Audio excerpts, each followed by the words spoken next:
Sir இப்போ நம்ம மூணாவது கட்டத்தை ஆய்வு செஞ்சிடலாம். மூணாவது கட்டத்தில் இருக்கக்கூடிய விஷயங்கள் என்ன அப்படின்னு கேட்டிங்கன்னா, இந்த காதை விட்டுற சொன்ன இல்லைங்களா ரெண்டாம் பாவத்தில், ஏன்னா இது தகவல் தொடர்பு அப்படின்னு ஒரு விஷயம் வரும். அதனால நம்ம தகவல் தொடர்பை காது வழியாக தானே கேட்குறோம் இல்லைங்களா, அதனால அந்த பாவத்தை விட்டுடலாம். காது, தோள்பட்டை, கைகள், ஓகேங்களா, இந்த மூணு விஷயத்தையும் மனசு, இதை மூணாம் பாவம் தான் கவர் பண்ணும். இதை பற்றி தெரிஞ்சுக்கிறணும் அப்படின்னா நம்ம மூணாம் பாவத்தை ஆய்வு செய்யணும். நம்மளோட இளைய சகோதரம் இருக்கு இல்லைங்களா, அவங்கள பற்றி பார்க்கணுன்னாலும் நம்மளோட மூணாவது கட்டத்திலே பார்த்துடலாம்.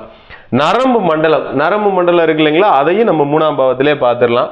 ஒப்பந்தம், அதாவது எப்படி சொல்றதுன்னு அந்த அகம் சார்ந்த விஷயங்கள்ல டாக்குமெண்ட் போட்டு இந்த கான்ட்ராக்ட் பிடிக்கிறது, இந்த மாதிரியான விஷயங்கள்லாம் இருக்கு இல்லைங்களா, அதை நம்ம மூணாம் பாவத்தில் பார்த்துடலாம் சார்.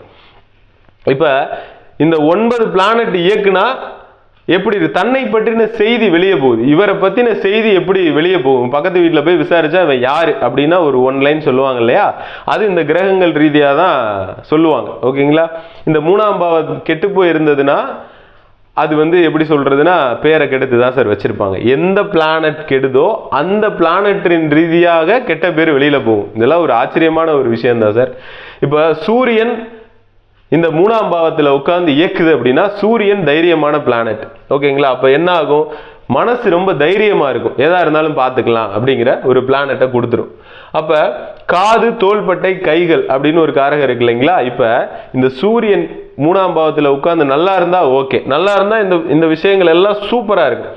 சப்போஸ் கெட்டு போச்சுன்னு வச்சுக்கோங்களேன், மனசுல தேவையில்லாத சில எண்ணங்கள் வரும்.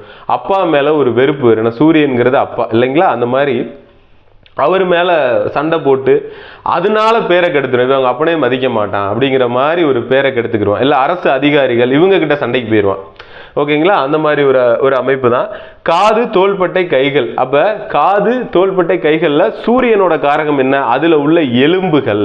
அப்ப அதுல பிரச்சனை உண்டு. கை உடஞ்சிருக்கா, கையில ஏதாவது பிரச்சனை இருக்கா, ஷோல்டர் பெயின் இருக்கா, சூரியன் உட்கார்ந்து கெட்டு போயிருக்கும்.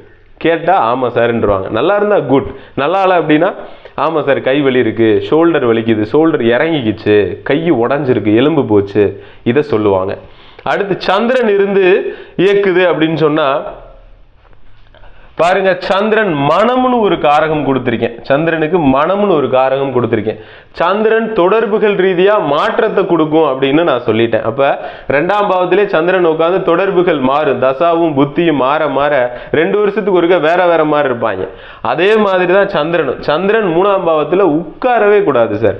சிலர் உட்காந்து அப்படியே எதையோ ஒண்ணு யோசிச்சுக்கிட்டு அப்படியே இருப்பாங்க. நீங்க பாத்தீங்கன்னா ஒரு பைத்தியம் பிடிச்ச மாதிரி உட்கார்ந்து இருப்பாங்க. அவங்க பூரா அந்த சந்திரன் மூணாம் பாவத்தை இயக்குச்சுன்னா தொடர்புகள் மாறுறப்ப ஏதாவது ஒரு டயத்துல அவங்களுக்கு ரொம்ப பிரஷரா இந்த பைத்தியம் பிடிக்கிற அளவுக்குலாம் கூட போயிடும், ஸ்ட்ரெஸ் ஆகிக்கிடுவாங்க. அப்ப மூணாம் பாவத்துல சந்திரன் உட்காரக்கூடாது. ஏன்னா தொடர்புகள் ஒரே, இப்ப சூரியன்லாம் உட்கார்ந்து நல்லா இருக்கு கெட்டு போச்சு அப்படின்னா அதை நம்ம கெஸ் பண்ணிடலாம், கணிச்சிடலாம்.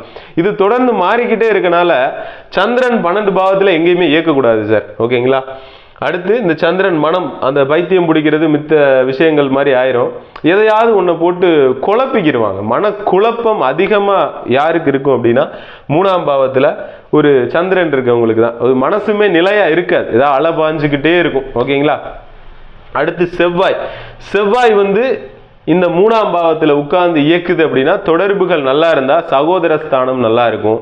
ப்ளஸ் என்ன சொல்றது, மனசுல ஒரு நல்ல தைரியம் இருக்கும். ஓகேங்களா, அடுத்து இதுவே கெட்டு போச்சு அப்படின்னா அதான் முரட்டுத்தனமா மாறிடும். முரட்டுத்தனமா மாறுறது, அடுத்தவன்ட்ட வீம்பா சண்டைக்கு போறது, இல்லை போய் அடி வாங்கிட்டு வர்றது, இந்த மாதிரி விஷயங்கள் ஃபுல்லா செவ்வாய்